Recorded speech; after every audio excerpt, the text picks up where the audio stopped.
Kita ketemu lagi pada jaringan hewan. Kali ini kita membahas untuk jaringan ikat dan saraf. Ya, untuk jaringan ikat kita lihat. Jadi jaringan ikat itu disebut juga dengan jaringan penyambung.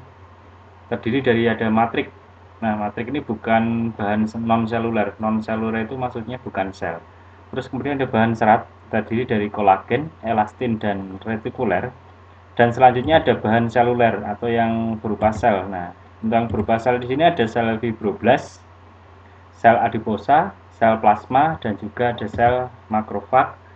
Terus selanjutnya ada sel tiang atau mast cell. Untuk fungsi-fungsinya ada sekresi protein, menyimpan lemak, untuk membentuk antibodi spesifik, makrofag untuk memfagosit, menelan sel asing, dan juga ada sel tiang atau mast cell untuk memproduksi heparin dan juga histamin.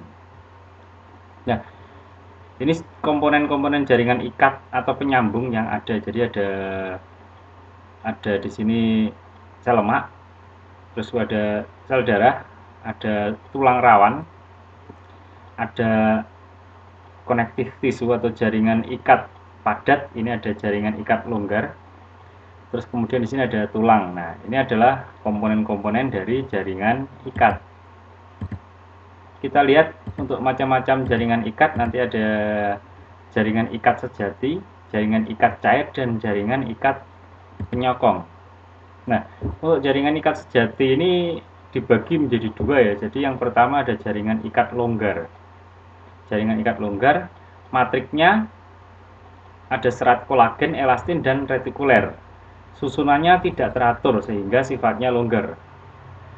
Karena tidak teratur dan longgar, maka mereka memiliki karakter elastis. Terus kemudian mengandung struktur seluler. Jadi selulernya ada makrofag, ada sel tiang, sel plasma, dan juga sel adiposa. Sedangkan jaringan yang termasuk jaringan ikat longgar ini sini ada jaringan mukosa, lendir, jaringan areolar, jaringan lemak, dan jaringan retikuler. Ini kita lihat jaringan lemak. Nah, gambarnya di bawah mikroskop seperti ini. Intinya di tepi, pipih di tepi karena dia terikat oleh ter, terhimpit, bukan terikat, terhimpit oleh isi dari sel lemak. Nah, lemak sendiri memiliki fungsi untuk membungkus organ tubuh, menghubungkan antar jaringan, menopang sel saraf dan pembuluh darah, menyimpan glukosa, garam mineral, air, cadangan makanan intinya aja, dan untuk menyokong jaringan-jaringan dan organ yang lain. Selanjutnya di sini ada areolar. Nah, kita lihat strukturnya longgar dan tidak teratur. Strukturnya longgar dan tidak teratur. Gambarnya seperti ada dua ini. Ini foto mikrograf dari areolar, jaringan areolar. Terus selanjutnya untuk yang jaringan ikat padat. Nah, ikat padat itu mengandung serat kolagen putih tersusun rapat. Nah, terdapat sel fibroblast. Nah, sel fibroblastnya terletak di antara serat-serat. Jadi di antara serat kolagen ini.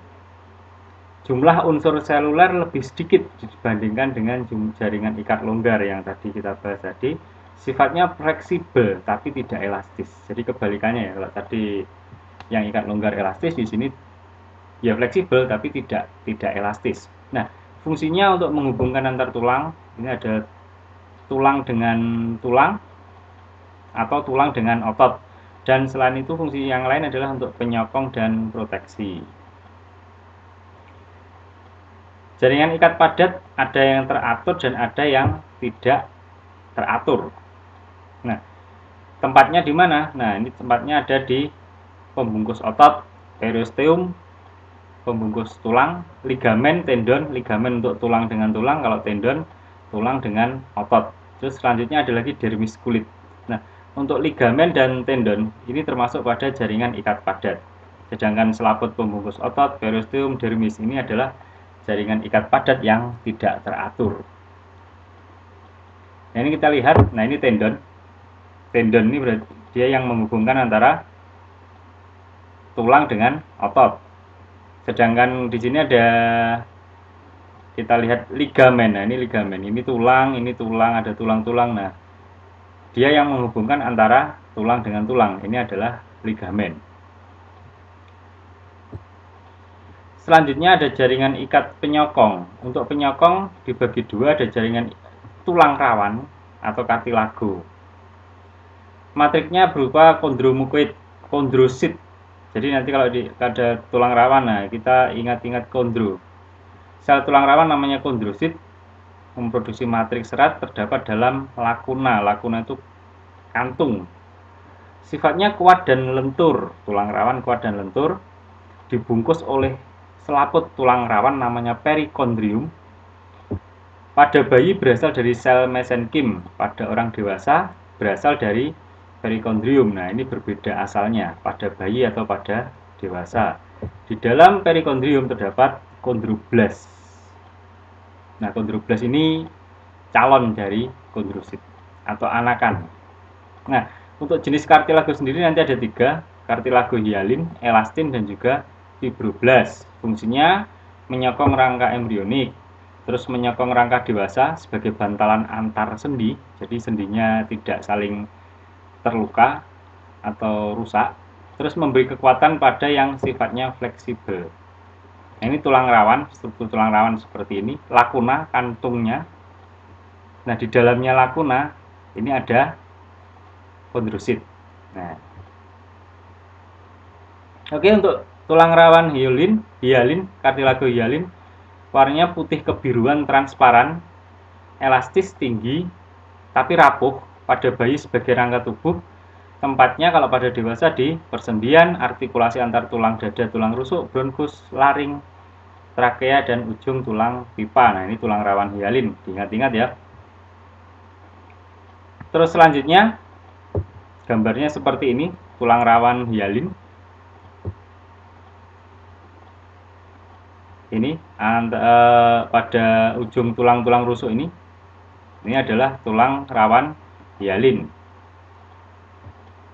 Ini gambar mikroskopisnya jika dilihat di bawah mikroskop seperti ini. Selanjutnya untuk elastin, elastin itu warnanya kuning, serat elastin kuning dan memiliki perikondrium, memberi kelunturan menyokong jaringan pada bayi sebagai rangka tubuh. Pada dewasa terdapat pada daun telinga. Nah, pada daun telinga, pada bagian telinga luar itu kalau kalian pegang telinga, nah itu jenis tulang rawannya adalah tulang rawan elastin. Pada epiglotis yang mengatur saluran antara saluran pernafasan dan saluran pencernaan juga tulang rawannya adalah elastin. Selanjutnya kartilago fibrosa. Untuk fibrosa, serat kolagen matriknya padat, gelap, keruh. Sifatnya kuat, fungsinya untuk proteksi penyokong. Nah, contohnya di mana? Pada hubungan antar vertebre atau tulang belakang, tendon, pada simfisis pubis. Nah, ini kita lihat, ini vertebre tulang belakang. Nah, penghubungnya ini adalah ada tulang rawan jenis fibrosa. Ini simfisis pubis, jadi tulang kemaluan. Nah, di antara di sini ada tulang rawan fibrosa. Untuk part pertama kita akhiri dulu sampai di sini. Selanjutnya pada part kedua nanti kita bahas tentang jaringan yang berikutnya. Kita akhiri dulu untuk part pertama. Silahkan kalian mencoba memahami dulu. Silahkan diulang-ulang materinya atau ada yang perlu silahkan dicatat. Kita segera masuk ke part yang kedua.